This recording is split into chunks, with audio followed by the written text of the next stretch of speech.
রহস্য জগৎ এবং বস্তু জগৎ তথা মন এবং দেহ সৃষ্টি করিবার কালে মানুষ উপস্থিত ছিল না। তারপর মানুষের নফস সৃষ্টির বিষয়টিও তাকে সাক্ষী করিয়া সৃষ্টি করা হয় নাই যে রহস্য জগৎ ও বস্তু জগতের সঙ্গে তাহার নফসকে আপন ইচ্ছামতো সম্বন্ধ স্থাপন করিতে সুযোগ দেওয়া হইবে। আরশ সৃষ্টি করাই আল্লাহর আদিম পরিকল্পনা।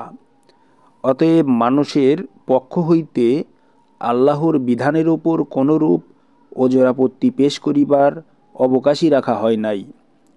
ইহা আল্লাহর ন্যায়সঙ্গত সুন্দর ইচ্ছা দ্বারা নিজেই করিয়াছেন এবং তাহার সঙ্গে সহযোগী হিসেবে তিনি মহান ব্যক্তিবর্গ ব্যতীত কোনো বিভ্রান্ত সৃষ্টিকারী ব্যক্তির সাহায্য গ্রহণ করেন না। উচ্চমানের আলোকিত মহাপুরুষগণই কেবল আল্লাহর আপন বিকাশের সাহায্যকারী হইয়া থাকেন।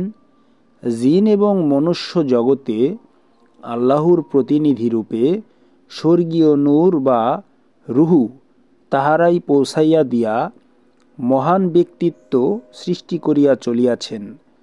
আর জীব জগতে ইহাই হইল আল্লাহ পাকের অভিব্যক্তির খাস বিকাশ।